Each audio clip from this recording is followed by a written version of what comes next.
नमस्कार मंडळी, मी संदीप तारे तुमचं स्वागत करतो आपल्या यूट्यूब चॅनलमध्ये, ज्याचं नाव आहे नेचर्स वे. तर मित्रांनो, या सीझनमध्ये नक्कीच तुम्ही कुठल्या ना कुठल्या वॉटरफॉलवरती गेले असणार. अजून गेलेले नाही आहेत म्हणजे नुसतं प्लॅनिंगच करताय, कुठे जायचं ते कळत नाही आहे. तर मित्रांनो, नक्कीच तुम्ही मला फॉलो करू शकता. आम्ही तुमच्यासाठी वेगवेगळे वॉटरफॉल एक्सप्लोअर करतो आहे. मागच्याच वेळी आम्ही काळू वॉटरफॉलवरती गेलो होतो. तो व्हिडिओ तुम्ही नक्की पहा, नक्की तुम्हाला तो आवडेल, तिकडे जायला तुम्हाला आवडेल. आणि आज आम्ही चाललेलो आहोत तो देवकुंड या वॉटरफॉलवरती. ते नावच इतकं भारदस्त आहे. ते नाव ऐकल्याच आम्ही ठरवलं की यार चला आपण देवकुंडला जाऊया. म्हणजे अशी काहीतरी देवाची नगरी, देवाचं कुंड असं काहीतरी असावं असं आम्हाला वाटतंय. तर नक्कीच आम्ही आज देवकुंड वॉटरफॉल एक्सप्लोअर करणार आहोत. तर आमच्यासोबत हा व्हिडिओ तुम्ही शेवटपर्यंत पहा. तर चला जाऊया देवकुंडला.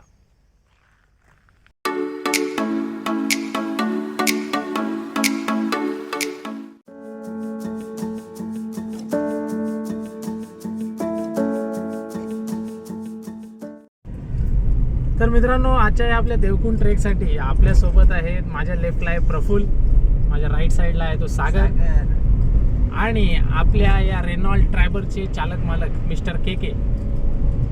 आणि आमचे अजून दोघे तिघे जण आहेत, ते ग्रुपवाले आले नाही आहेत. एक आपला प्रशांत आहे, संकेत आहे, आणि आपला शुभम, ते काही कारणास्तव आलेले नाही आहेत. तर हो, ते खूप बिझी आहेत, त्यांना कामं आहेत. तर चला, त्यांच्याशिवाय आज आम्ही आजचा हा ट्रेक करणार आहेत. आणि आजच्या या देवकुंडचा पूर्ण इन्फॉर्मेशन, संपूर्ण माहिती मी तुम्हाला या व्हिडिओच्या माध्यमातून देणार आहे. तर तुम्ही शेवटपर्यंत हा व्हिडिओ जरूर पहा.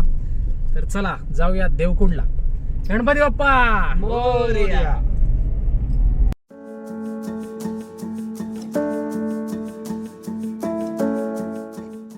तर मित्रांनो, आपण आता पालीच्या इथे पोहोचलेलो आहेत आणि आपण आता नाश्ता करण्यासाठी इथे थांबलेलो आहे.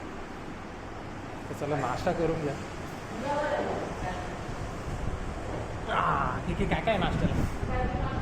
मस्तपैकी झणझणीत मिसळ, दोशी वडेवालांची. ओके, घरगुती इडल्या पण आणलेल्या, आपल्याला आईने घरगुती इडल्या पण दिलेल्या आहेत. धन्यवाद.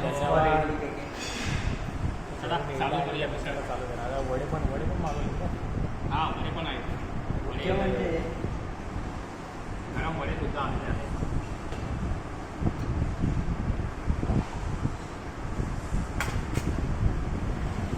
इडलीची साईज बघा, व्हेरी नाईस. थँक्स. जास्तच मोठे आहे ना वाटतं. ठीक आहे, चला पटापट नाश्ता करू आणि निघूया, उशीर झाला ऑलरेडी आपल्याला. देवकुंड महाराष्ट्रातील रावेत येथील भिरा गावाजवळ हा धबधबा आहे. या जागेला काही लोक देवांनी आंघोळ करण्यासाठी बनवलेलं कुंड असं सुद्धा मानतात. आता हा धबधबा 3 धबधब्यांचा संगम आहे आणि असं म्हटलं जातं की कुंडलिका नदीचा उगम सुद्धा याच ठिकाणी झालेला आहे. या देवकुंड धबधब्यावरती पोचायचं कसं? जर तुम्ही पुण्याहून येत असाल तर चांदणी चौकातून अंदाजे 70 किलोमीटर अंतरावर हा भिऱ्याचा परिसर आहे. चांदणी चौक, पिरंगूट, पौड, माले, मुळशी, चाचवली, वारक, निवेसारोळे आणि त्याच्यानंतर मेन तुम्ही ताम्हिणी घाट परिसर उतरल्यानंतर वेळे भागाड नावाचा MIDCचा परिसर येतो. तिथून पुढे पाली रस्त्याकडे जाणाऱ्या रस्त्यावरून अंदाजे 9 किलोमीटर गेल्यानंतर तुम्ही भिरा गावामध्ये पोचता. जर तुम्ही मुंबईहून येणार असाल तर मुंबईहून 175 किलोमीटर अंतर आहे भिरा गावापर्यंत. लोणावळ्यावरून येत असाल तर 90 किलोमीटर तुम्हाला अंतर पडतं. म्हणजे तुम्हाला पाली इथून तुम्हाला पोचायचं आहे ते भिरा गावाजवळ.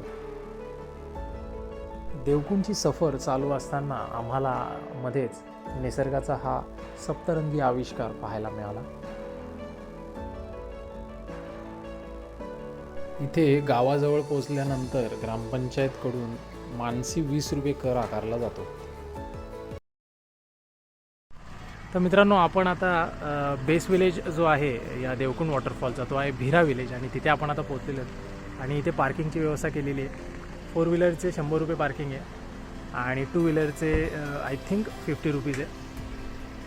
तर इथे पार्किंग करू शकता. आणि इथून मागून हा रस्ता जातो तो देवकुंड वॉटरफॉलला. आजूबाजूचे डोंगर तुम्ही इथे पाहू शकता. जबरदस्त असं क्लायमेट आहे. तर चला पुढचा प्रवास सुरू करूया. आणि दुसरी एक गोष्ट तुम्हाला सांगायची आहे की ते एंट्रीला सुद्धा मानसी 20 रुपये घेतले जातात. तर ते सुद्धा तुम्हाला चार्ज तिथे द्यावं लागेल. आणि तुम्हाला जेवणाचं जर तुम्हाला प्री ऑर्डर द्यायची असेल तर इथे तुम्ही ऑर्डर देऊ शकता. शाकाहारी मांसाहारी ही सगळ्या जेवणाची व्यवस्था इथे केलेली असते. तर तुम्ही ऑर्डर देऊन वॉटरफॉलला जाऊन मग इथे येऊन पुन्हा जेवू शकता. एंट्रीचा आणि पार्किंगचा चार्ज दिल्यानंतर पुन्हा इथे गाववाले 100 रुपये मानसी चार्ज घेतात. तर मित्रांनो आता 11:15 झालेले आहेत ना. आपण ट्रेकला सुरुवात केलेली आहे. तुम्हाला एक्झॅक्ट किती वेळ लागतो ते आम्ही सांगूच. जास्त मात्र जावा काय तो बोलत हे यार ती बकरी सांगते पटापट निघा, टाइमपास करू नका. मित्रांनो पावसाळा ट्रेकमध्ये कसं आहे की जागोजागी चिखल असतो, पाणी असतं. तर काय घालून जायला पाहिजे तर त्याच्यामध्ये मी तुम्हाला सांगेल शूज वगैरे न घालता चांगल्या क्वालिटीचे तुम्ही सँडल यूज केले ना तर ते बेस्ट राहील. आणि हाफ पॅन्ट. देवकुंड या धबधब्याची भौगोलिक रचना सांगायची झाली तर हा रायगडमधील रोहा तालुक्यातील भिरा या गावानजीक आहे. कुंडलिका नदीच्या जवळ असलेला हा धबधबा आहे. या धबधब्याची सरासरी उंची 2700 फूट इतकी आहे. या धबधब्याचं सौंदर्य अधिक खुलून दिसतं कारण सह्याद्रीच्या पर्वतरांगांनी हा पूर्णपणे वेढलेला आहे. भिरा गावाच्या दक्षिणेला हा धबधबा आहे. त्याच्यानंतर त्याच्या मुळाशी धरणाच्या पश्चिमेला हा वसलेला आहे. याच्या पूर्वेला पुणे, उत्तरेला लोणावळा आहे, पश्चिमेला कोलाड आहे तर दक्षिणेला महाड. अशा पद्धतीची भौगोलिक रचना असलेला देवकुंड धबधबा आहे. तर आज मित्रांनो सॅटर्डे असल्यामुळे भरपूर गर्दी झालेली आहे वॉटरफॉलवरती. तरी अंदाजे इथे प्रत्येक विकेंडला 5,000 ते 6,000 लोक येत असतात.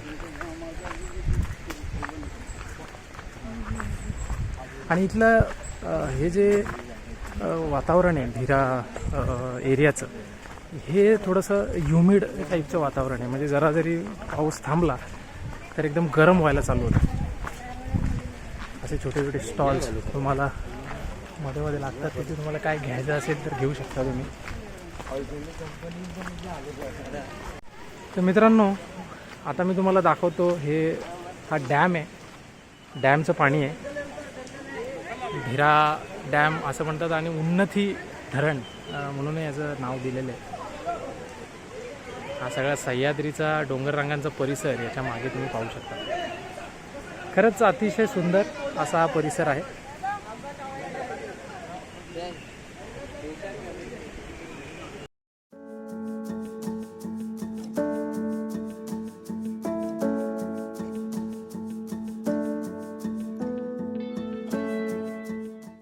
मित्रांनो माझ्या मागे जे डॅमचं पाणी दिसतंय भिरा डॅमचं पाणी हे ॲक्च्युली मुळशी धरणाचं पाणी येतं. मुळशी धरणाचं पाणी आल्यानंतर ते टाटा पॉवर हाऊसमध्ये जातं. टाटा पॉवर हाऊसमध्ये वीज निर्मिती करून जे वेस्टेज पाणी निघतं ते सगळं इकडे या भिरा डॅममध्ये सोडलं जातं. आणि इथूनच पुढे कुंडलिका नदी ही तयार झालेली. तर अशा पद्धतीचा हा पाण्याचा प्रवाह आहे मुळशीपासून भिरा डॅमपर्यंतचा.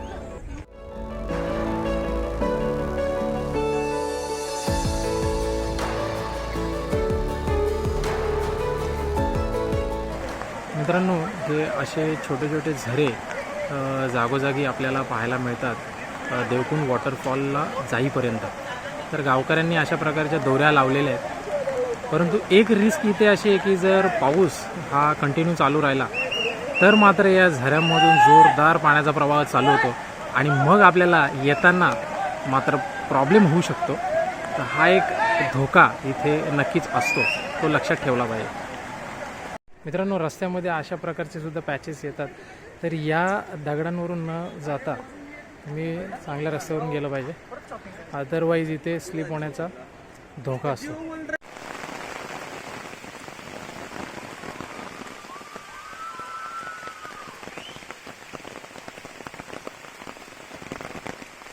अरे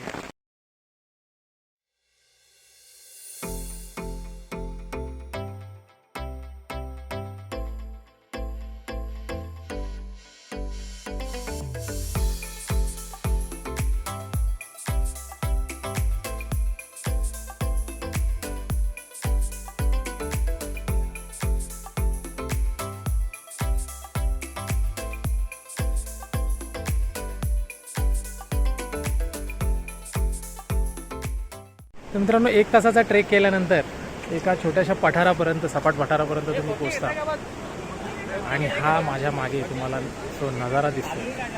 हे असे नजारे तुम्हाला इकडे पाहायला मिळतात. खरोखरच ही देवकुंड नगरी खूप सुंदर आहे. असे नजारे तुम्हाला जागोजागी इथे पाहायला मिळतात.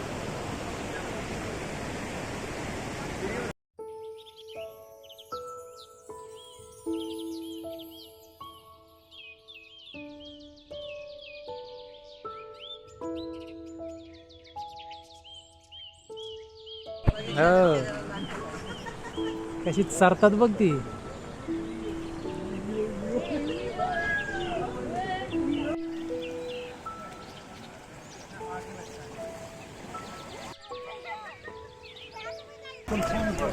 मित्रांनो 11:15ला आम्ही हा ट्रेक चालू केला आहे. जवळजवळ आता 12:30 झालेले आहेत आणि या 1.25 तासाच्या अंतरामध्ये आम्ही जवळजवळ 3.5-4 तासाचं 3.5-4 किलोमीटरचं अंतर आम्ही कवर केलेलं आहे.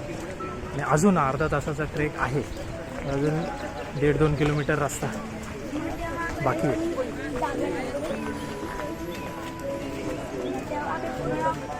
तर अशा पद्धतीने लोकल स्टॉलवरती खरेदी करून तुम्ही ॲक्च्युली जे गावकरी आहेत त्यांच्या रोजगाराला हातभार लावू शकता. नक्की त्यांच्याकडून थोडंफार काहीतरी खरेदी करा.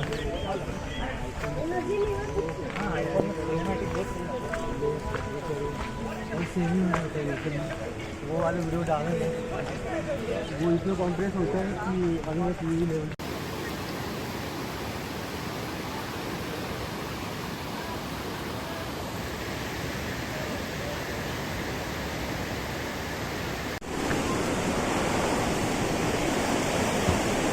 तर मित्रांनो आपण आता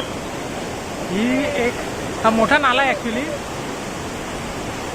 तो क्रॉस करतोय आणि हा गावकऱ्यांनी हा ब्रिज बांधलेला आहे. त्या ब्रिजवरून आपल्याला सोयीस्कररित्या जाता येतं. ती आपली 100 रुपये एंट्री फी घेतात ते या ब्रिजसाठी घेतात.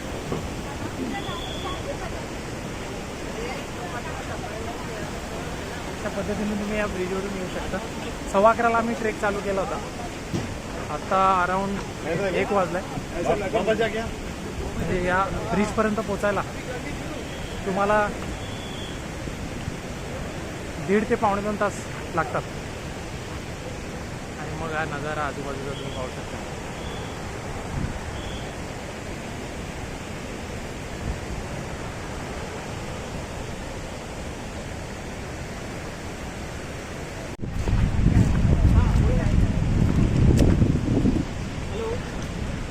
ब्रिजचा पॅच संपल्यानंतर हा 15 ते 20 मिनिटाचा चढाईचा पॅच चालू होतो.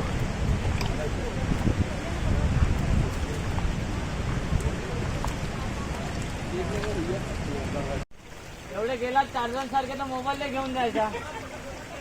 काय रे ओ व्हिडिओ काढा.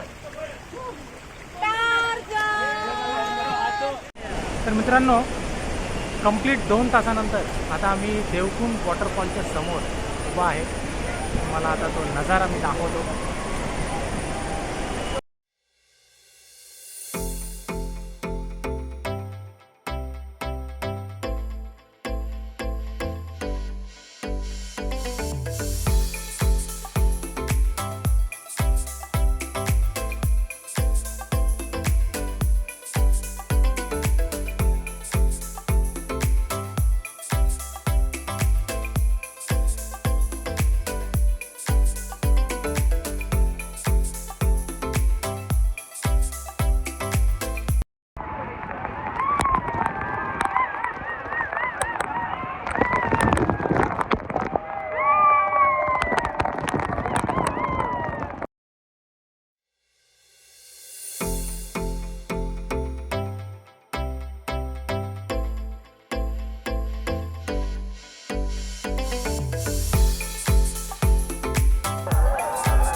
मित्रांनो, आम्ही आता परतीच्या प्रवासाला निघालेलो आहोत. संध्याकाळचे 5 वाजलेत. तर खरंच खूप मजा आली देवकुंड वॉटरफॉलला.